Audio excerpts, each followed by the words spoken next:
It's metal for the masses. It's the only place that plays it harder, faster, and louder than anybody else on live365.com. I am joined here by Sir. Please introduce yourself. Hey guys, I'm Chris from Burnt by Hatred, melodic death metal band from Australia. And what do you do in the band? I am the band. I'm everything in the band. All I right. He write. is Yeah. he is everything in the band. So Burned by Hatred, it is a one-man operation, and you already have some music out. How much of a discography do you have out right now? I've got three tracks. That's part of a part. My album Myth Immortal is going to be done up in three parts with three tracks per part.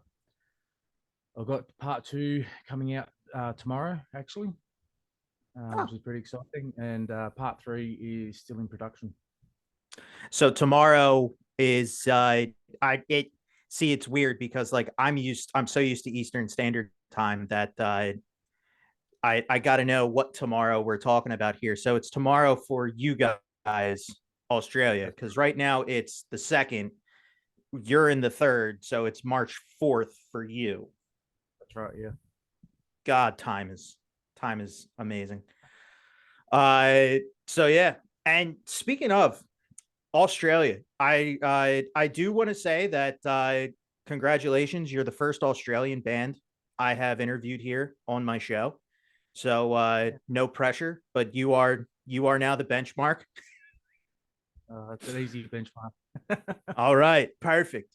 What's the Australian scene like? Like what kind of seems to be like the thing every like what's the I guess the biggest, subgenre of metal that goes on out there? Yeah, look, there's a lot of bit of everything around here. Melbourne is definitely the scene to be in. I'm in Newcastle.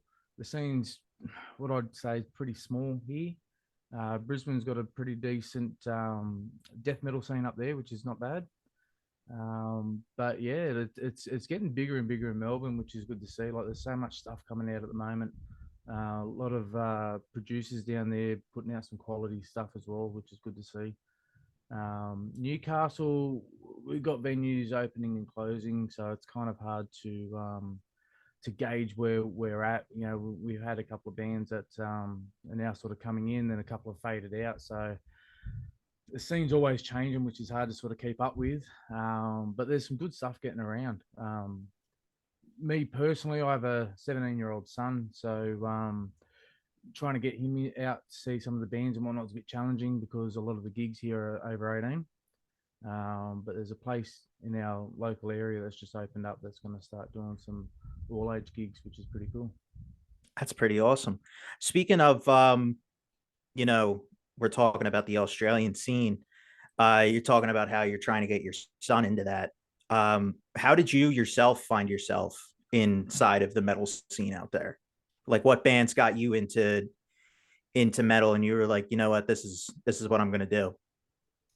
Like most people, I was interested in Metallica. Um, I started with Okay. Metallica, the heavier style of rock and roll. Um, and I was into grunge growing up a lot. You know, I love my grunge music. And then as I really don't even know how I come across it, but on YouTube Music, I come across them on a Monomath, and they just released Jom's Viking album, Mm-hmm. and I started listening to Deceiver of the Gods and started going back through the catalog. And as you go back through a Monomath's catalog, it starts getting more death metal, which is really cool. I started getting into that. So the Crusher album by Monomath was something that really got me into melodic death metal. And then through related artists from that, I come across Bellicor, a Melbourne band, and these guys. If I could write music any better than what I could myself, would be what they write. It's just phenomenal. So from Metallica to Amon Amarth and just harder and harder into it just got blacker and blacker from there. Yeah, vocals for me is a big killer in the metal scene. for me, I just don't need people screaming at me. So whilst I'll listen to it and I don't mind it, it's not what I want to put out there. So when I come across a Monomarth and when I come across Bellicle, just that deep growl that they do, the blokes sound like a beast. And I love the way that the guitars cut through, and that's sort of my style. I think that's the vocals are there to assist the music rather than the music assisting the vocals. So that's kind of what I try and stick to. Yep. I definitely personally have to agree with you when it comes to Amon Amarth. They are while they do have like, the kind of the growly vocals, it's that good blend of, you know, almost melodic really when the guitars start coming in, because I really enjoy what is it? I believe it starts off like, at dawn's first light, run for your lives, and just kind of the whole song goes from there. Yeah. um but Viking metal, to me, I really do enjoy that stuff. I got into metal, my dad showed me Iron Maiden, and it was just kind of from there is how it just spawned for me. But I got into heavier and heavier stuff as the years went on. um but that's pretty cool, man. Are there any other like bands, that you would kind of recommend besides yourself out there in Australia? Yeah, there's a few getting around. There's a band called Low, um, another Aussie band. They're really, really good, very energetic on the stage. There's another one called Soul Dust who just released their album yesterday. And they're female fronted band. Very, very impressive stuff. It's where sweetness meets vicious. Yeah, I like it's that. just phenomenal. And yeah, no, obviously Bellacor's out there. Beast and More is huge out here. Yeah. So let's talk about you a little bit more here. So Burned by Hatred. At Obviously that is, I feel like that name definitely is supposed to have a meaning there. I don't know if you intended it to, or if it's like this just sounds badass kind of name, because it does. It sounds fucking awesome. How'd you like? Was there like a process behind trying to come up with a name, or is that just kind of the first thing that came and you were like, you know what, let's stick with this? Yeah, look, I scoured my brain looking for different words, trying to figure out what's going to sound cool and what's going to sound good, not cheesy. And as you do, you just start looking at song lyrics. And one of my favorite songs by Bellacore is a song called "Sun's Delusion," and that's part of the lyric in that. And when you're sort of looking for these words, you start trying to put together meanings behind them and whatnot. And look, there's not really a meaning behind it other than, I've always been fascinated with history. And back in the medieval times, they used to burn people and alive at the stake, Yeah, and I'm well aware. pretty wild stuff. And I guess that's it. Is burnt by hatred. Hell yeah, I can dig it. So Burned by Hatred, you, sir, are a one man operation. I've interviewed a couple different one man operations, and it seems that with, like, today's technology, it's becoming, more and more possible to, not have to put an ad in the paper and try to find a bunch of mates and put them together and try to navigate personalities in order to get music out. You can just, if you're talented enough to do everything yourself, you can do it. Um, Yeah. what is what's your process, since you are a one man operation, on coming out with music? Um, yeah, look, I put all my focus into writing what I want to hear. That's first and foremost. I really want to listen to my own music. If I can't listen to it, it's shit. So um, my process is I like to look for things that I like when I listen to other bands. I like to analyze what I'm listening to and why it sounds so good. I'm a huge fan of the blues. One thing about the blues is, they go at a steady pace and they drop right down and then they build it back up again. And when you're listening to dynamics in a metal song like that, I love that process. So I like to start with writing guitar riffs. Obviously, that's my forte as a guitarist. I'll start with guitar riffs, and generally I'll write a pretty basic riff, go into a lead melody. Most of my songs are centered around lead melodies. So I'll get into that, and then from there I'll start adding a few things. My influences from Metallica and the thrash metal, I like to have that kind of thrash riff, and I'll try and sort of add one of those into each one of my songs. I try to add a little bit of a breakdown into a song. So, I really just sort of section off each part that I want. And then from there, I just start adding the bass, add the drums. I do all my stuff on MIDI. I write all my drums on MIDI.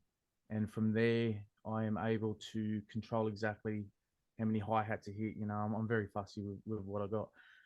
I'm fortunate enough to have a fella in the US named Dave Bloom, who is a drummer over there, and he does my drum tracks for me. So Nice. I send him my MIDI tracks and whatnot, and he'll go and do that exactly how I have it um, on the drums and send them back to me. So yeah, But everything else is you, your bass, your guitars, yeah, obviously your vocals.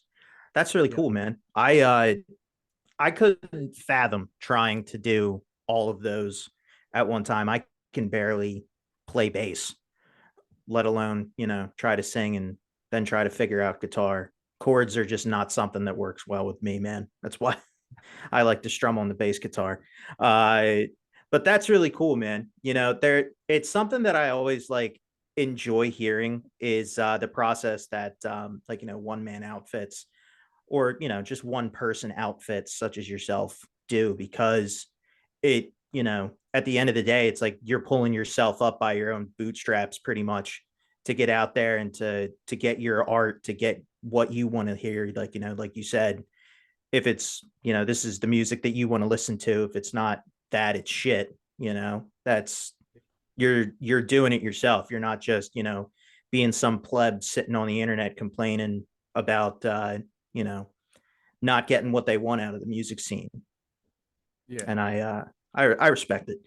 And it blows me away, just listening to the different stories I hear from people. I One of the other bands that I've talked to, that's a one man kind of gig. He he's got a lot of like medical issues, but like he's still like in his stays in the hospital is just sitting in rooms writing music. So it's crazy to me, and also it's amazing to me the lengths people go, just to take that thing that's inside their head and actually get it out. You know what I mean? Yeah, with all my sort of stuff, I like to have clean sections in my songs. So um, I enjoy looking back at it, but I'm pretty fortunate to have all the tracks on my computer where I can hear where I started from, and some of the riffs that I've written, they're not the most complicated, they're not the hardest to play, but for me, they started pretty damn boring, and I've just added and I've modified and I've changed, and I really do enjoy going back and listening to those riffs and remembering how I sort of turned it into something that I love now, but it started off pretty basic. And it's that part of music where you push it and push it and push it to a point where you go that little bit too far, and then you just dial it back, and nothing's ever good enough. That's probably the biggest downside to being a one man band is you're quite Yep. fussy. You got to learn where you'll compromise and where you'll make allowances for things to be not so good to allow others to be, which is it's always the challenge to figure out what you're going to compromise on.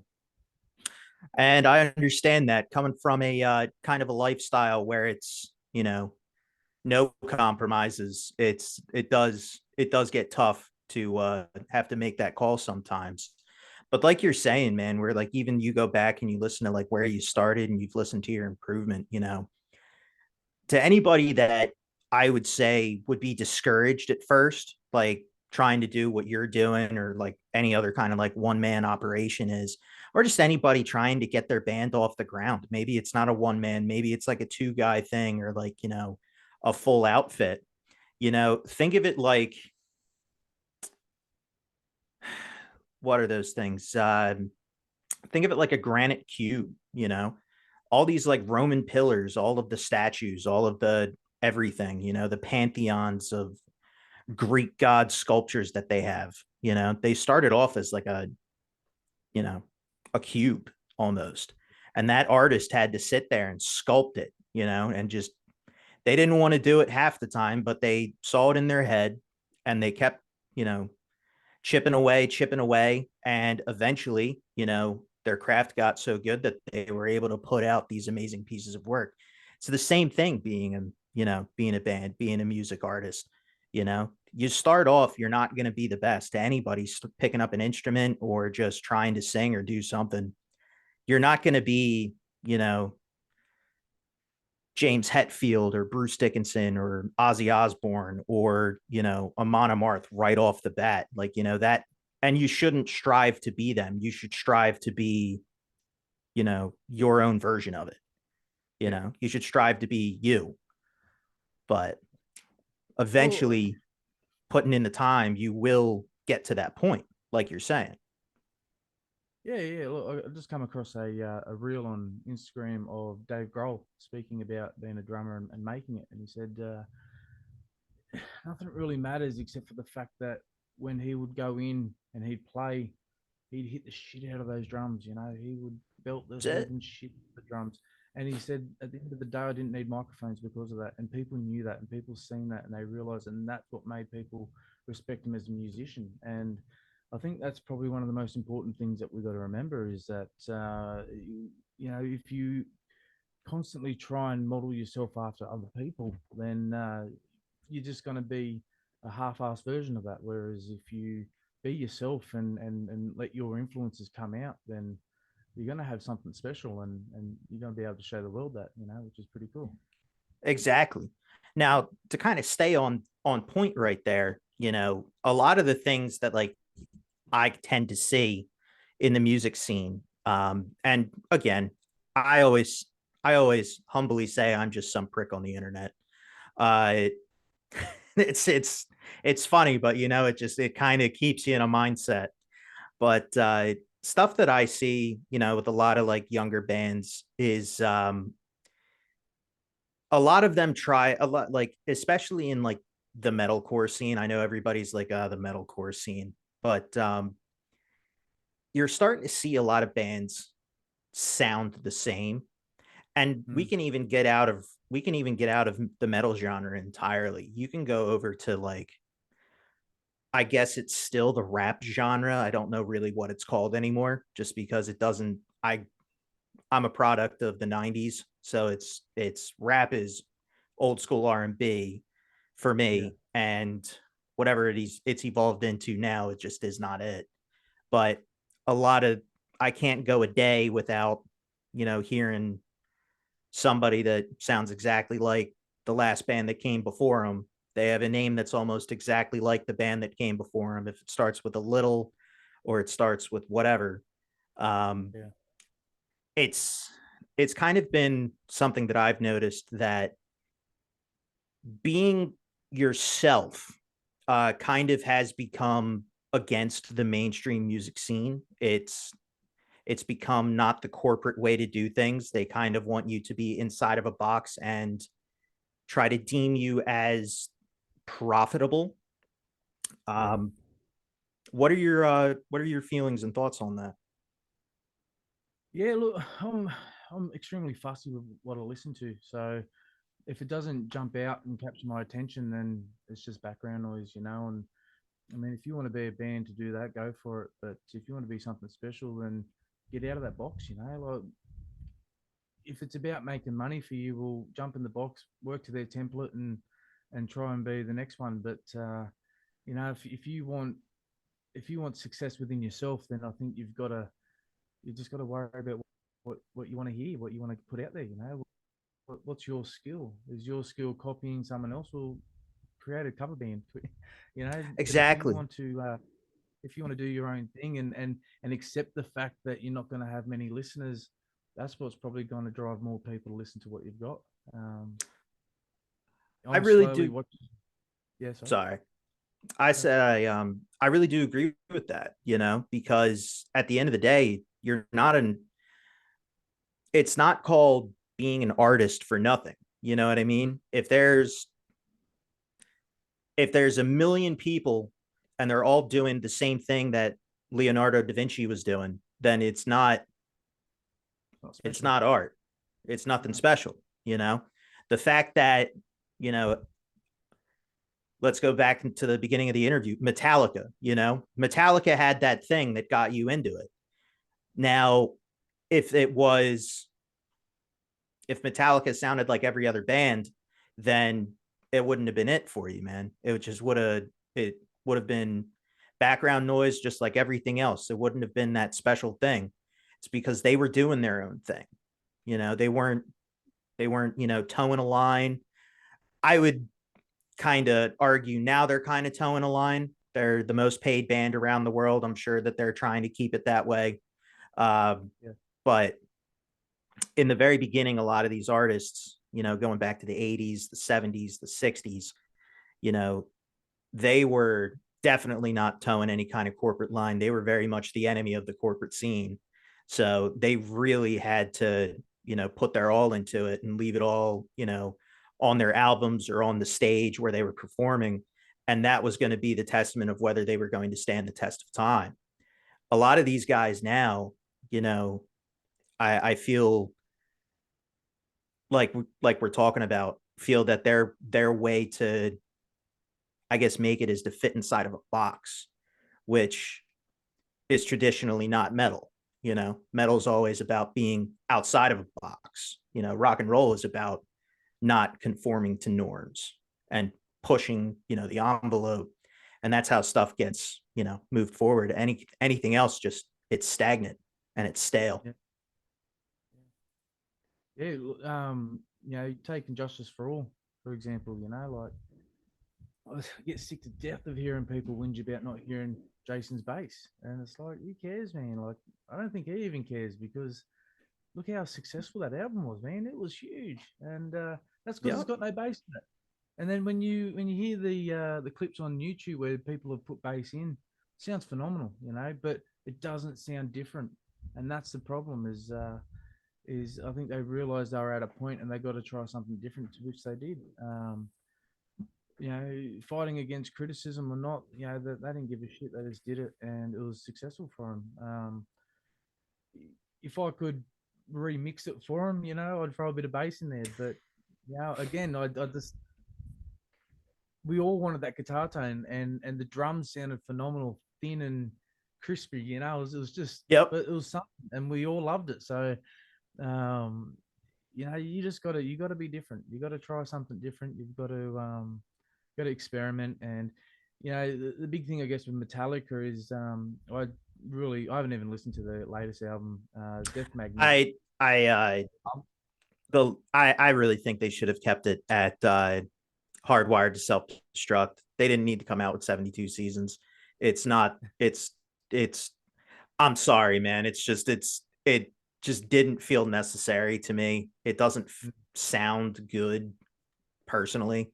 Yeah, It's kind of like, okay, I feel like they were just bored and put this out. It didn't hit like Hardwired did. Hardwired would have been a great, you know, into the sunset album for this band where they just, whatever shows they do live, they're just playing hits. You know what I mean?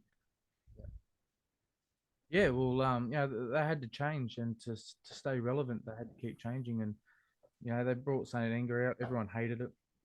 I remember going to the record stores, and I was broke, but you go and have a look, and it'd be $30 Australian for a Ride the Lightning or Kill 'Em All, and then he's maybe 2 months into Saint Anger being out, and it's on sale for $14. You couldn't buy a Metallica album for less than $30 at the time, except for Saint Anger, and it just sort of goes to show, they had their shit moments, but they kept changing, they kept evolving, and along with that, okay, they might have their older fans drop off who love their first 3 or 4 albums, but they're going to gain new fans, and that's part of the game here is just to keep evolving. So you can't really be concerned about the growth of everything around you if you're not growing yourself. You're gonna get left behind. I agree 100% with you, man. You as an artist, as a musician, as at whatever you're doing, if you're not constantly trying to, you know, and it doesn't have to be by miles, it doesn't have to be by, I'll use, the un-American kilometer, if it's whatever measurement you want to use, it doesn't have to be this giant number every day. It's just got to be, like making a statue from marble, man. If you can just pick away at it day by day, or maybe a couple days by a couple days, and just fine tune what you're doing, it's not going to be overnight. It's not going to be maybe in a week, a month, a year's time, but over time, you will start seeing the results. You'll see the fruits of your labor, so to speak. And speaking of the fruits of your labor, man, um, so you have this first part. You said it's going to be 3 parts. Yep. Right. So this first part is out and it's 3 tracks and it's 3 tracks every time. Yep. So let's talk about these 3 tracks that you have out already. First off, where can we find them? Is it all everywhere you can find music? iTunes, Yeah. Spotify, everywhere. You got a Bandcamp, right? Yep. Sweet. Yep. Got Bandcamp, on the link tree, so there's all the links on there. I'll be sure to tag it so people can fund you more directly, help you out, because I know we're definitely not making money from Spotify. I'm a very, very avid hater of Spotify. I if I could get a shirt that just said Spotify get fucked, I would wear it every day, because of I jump online and on Facebook they'll be like, post a song that you've written or something like that. So I jump on the Spotify thing, and a lot of people like Spotify, so I jump on there and I can't bloody find it. It shits me. So I go back onto YouTube Music, and sure enough, there it is when I want it. And it's just I don't understand it. I guess I'm just used to the old YouTube Music, but yeah, I'm definitely not a fan of Spotify with how it works. I just can't get over the fact that before it was they were paying you, I believe it's 3 decimal points and then a number, less than a penny. And now it's you have to get 1,000 streams per song uh, until you start making a profit. So if you have these 3 tracks, if for whatever horrible foreseeable reason, only one of your tracks has over 1,000 streams, you're only getting paid for that one song. Yeah. You're not getting paid for the other songs. You're only getting paid for the one. And they just did that this year, which a big argument, not really argument, I just a big coping, I just call it coping, that I get from other artists is this is just the way it is, and it's for exposure, and we just got to deal with it. I don't necessarily like that answer, because I feel like, for artists like yourself and other people, you're essentially just, you're giving your music, you're putting your music up on Spotify, almost paying them to, because I'm sure you got to pay for an account, set it up, put the music out there. All of your time and labor is going into this piece, and now it's out here on a streaming platform that essentially they're getting paid for it, but you're not until a certain point, and even then it's less than almost nothing that you're getting paid. Yeah, it's pretty when I first seen it, I was a bit like, wow, that's nothing. But I guess for me personally, I haven't done none of this to make money. So it's kind of hard. I run a shed business. I build sheds for a living. I have a sales business that sell the sheds. I've got a crew of workers to build the sheds for me. So that's where I make money. This is just a hobby on the side. So it's not. It's hard to fall into that argument when I don't really see it as a money making venture. If I And make a I few dollars, understand. I'd be stoked. But yeah, it's really and I don't want to. For me personally, I don't want to have that expectation, because I write. I want to keep what I write pure. I want to keep it for your enjoyment, not for monetizing, not for a profit. So, what that does for me is it slows down my writing process and makes sure that what I'm putting out there, I'm doing it because I want people to genuinely like it, rather than I'm just putting it out there for people to listen to and try and make a bit of money off. I've seen a few.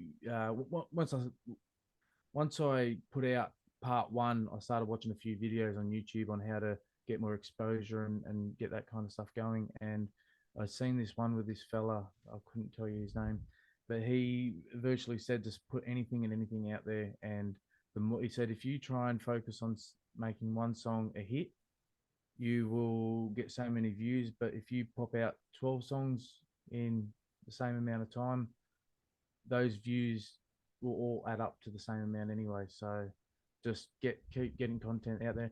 And for me, I just kind of thought, look, that cheapens the idea of what I'm trying to do anyway. Maybe not for others, but for me, I'd be embarrassed if I put something that is no good, And I So respect you for saying that.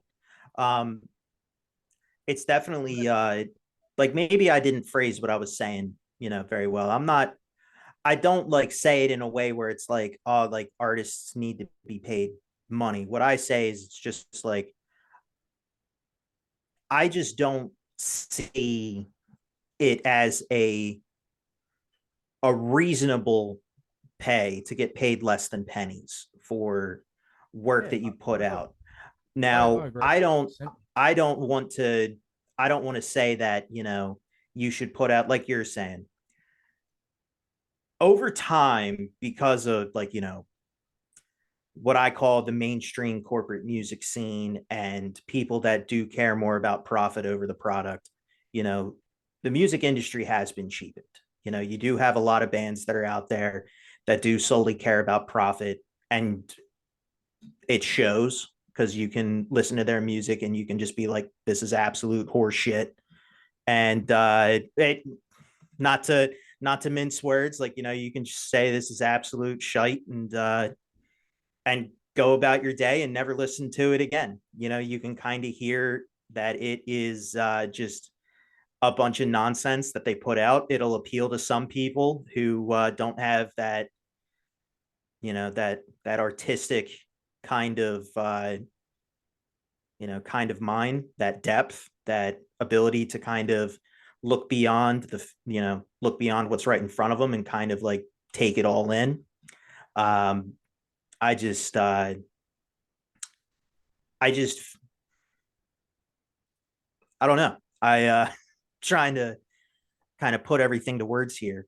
Um at the end of the day, what my show tries to do is, um my show tries to shed light on bands such as yourself and others that are out here that are purely for the art form, that aren't really for the profit, so to say. And I feel as if though these artists such as yourself and others are the ones that should be at the forefront because of how you feel on certain things. You know what I mean? I don't like, yes, Metallica and Pearl Jam and Iron Maiden and Megadeth and Amon Amarth and all these bands, they're great bands, but they have, so to speak, they have had their time. And I feel as if though the modern music world that we're living in um, has pulled the ladder up on a lot of the artists that are, coming up today, putting obstacles in the way, making it harder for them to, get exposed, to be heard, to, when I turn on my local radio show, my local radio stations, all I hear are bands that are from, I guess, from my parents' generation, you know? one of the very first classes I took in college, I went to college for radio, television, and film, was Radio One. And the professor comes in, he sits down, and he asks us all, "What's the purpose of radio?" And, you know, a lot of people would say communication. A lot of people would say, connection. He tells you all you're wrong. Purpose of radio is to make money. And it, like you've stated before, it cheapens it. You know what I mean? When everything's for money, it takes the heart and soul out of things. And if the purpose of radio is to make money, then you can apply that to music radio. The purpose of it is to make money. The only thing they're looking at is how to make a profit. And if they deem that playing Metallica and playing Pearl Jam and playing all of these not bad artists, but older artists constantly on loop, you know, then that really doesn't help the music scene now. And that's always my gripe is, you know, I want to hear more bands like Burned by Death and other bands that I've interviewed here on my show, like Gorilla Wizard and Titanosaur and Sagen and, the Obsidian Resurrection, all of these other artists around the world that I've talked to, you know, Yeah. It's great to sit here and get to know you and get to know what your music is all about and get your opinion on things. But I just feel as if though that the scene right now, I don't know where we are. I feel kind of like we're in a weird middle child kind of location. Not quite at the beginning of it, but not quite at the end of it. We're just kind of sitting here in this weird middle ground area, not knowing what's going to happen. Mm. But I feel like a lot of artists, such as yourself and everybody else, I feel like the more we kind of stick to our guns and we make noise, I feel like eventually, hopefully, you know, you'll become at the forefront, is what I'm trying to say. Yeah, yeah. It'd be good to see that. I totally get what you're saying. Pearl Jam just released Dark Matter. They're doing a tour around the world. They're coming to Australia. Yeah, I got my tickets because it's Pearl Jam. Who wouldn't? Right? But Hopefully you can understand them. Yeah, that's what I love about him. He's can't hear what he's saying. But Dark Matter, I don't rate it. I don't like it. But what I do love is I love 10 and I love Verses and I love those albums and I know they're going to play them songs. And for me, sometimes it does feel like these guys are just releasing shit because they've got a name and it's an excuse to go around the world and tour and it's an excuse to get people to come in. If they sort of said that they're going to come around the world out of the blue and do a tour, would they get the same amount of attention as if they just released a new album? I don't know.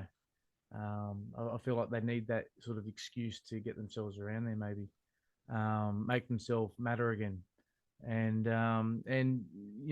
when you look at it like that, you start to sort of see that they are really just blocking smaller artists. I guess because they're taking up the airwaves and they deserve it. Don't get me wrong; they really do deserve it because of their efforts over the years. But it'd just be good to see some of these bigger bands out there start to push the smaller bands forward a bit. Metallica started that festival. I don't know if they still do it or not. They started that festival where they were getting other bands to come in and play. I'm not sure if you remember that. I do remember it. I just can't remember what the name of it was off the top of my head. I completely. It was the Orion Festival. That's right. Yeah. I don't know and if I that's thought, still going on. but I thought that was fantastic. Why not use your name as an artist? It's huge. And then get all these other smaller artists to come in and perform at it and draw the crowd in and start opening the world up to what else is out there. I thought that was a fantastic idea. That was. And yeah, you just don't sort of see much of that. It's like you guys have made your money, start sharing out to the other guys. I know, as you said, Sagen before, I've been talking to Stephen and I know the effort that, he puts into his music and that I put into my music and a lot of these small artists. and it's going to be a lot more effort than what these bigger guys do, because these other guys are trying to come up with something new. We're trying to come up with something to impress, to get your attention, and that's where a lot of this sort of smaller artists, underground music is I think so much better, is because we've got to prove a point. You know, we really do. Otherwise, we're going to be nothing. I did an interview a while ago, and it was with a guy named Paul LaPlaca. And this guy, well, his history is really cool. I mean, like uh, he played in he played in a band that opened up for Kiss in like the early 2000s. He's had a very great history in the music scene. It was a great conversation, and we talked a lot on like, how the scene used to be and how it is today. I'm a big gearhead outside of being like a big, like, music person. So cars, anything like, turnkey go is has always been something that's interested me. And I related it to when you see, like, you're out in Australia, if you see an older Ford Falcon, you know, that had emotion when it was Mm. put together. The body lines, the sound, the feel, everything. That, you look at it and you can see everything that went into it. It has a presence. Yep. You look at maybe a newer Ford Falcon. I don't know if it got discontinued down in Australia, but I know it's an Australian Ford car. Mm. Um, you look at a newer one, and maybe, it doesn't really have that flair that an older car does. Mm. And maybe it's because over time, things have been cheapened. Design really has gone down over time. They don't really have to put in that effort that they were in the beginning. And everything's kind of, even any car, it doesn't have to just be a Ford, but everything's kind of becoming this blah, you know? You start mistaking other cars for other cars. Back in the day, that wasn't a thing. Ford was Ford, uh, Vauxhall was Vauxhall, Chevy was Chevy, and there was no mistaking any of them. Nowadays, it's everything's starting to come Blur together and together. look the same. Yeah, and the same can be said for music. Going back to what we were talking about with, like, the Orion Festival and all this stuff, something that I would really love to see. I doubt it'll happen anytime soon. But what I would love to see is I would love to see these bands, these bigger named artists, start coming through, and wherever they're at, at least one or two local bands as an opener, you know, like, yeah, go on tour with who you got to go on tour with. But at the same time, I feel like it would be a greater music society if, Yeah. wherever they were stopping at that night, it's like, hey, grab a local band, you know, somebody knows somebody, talk to somebody, get them out here. Let's get them in front of people. Let's have them play. Let's do Yeah. this, you know, obviously it would be hard for, one man bands, but like people that are out there that are like full-fledged groups, that would be a godsend to somebody.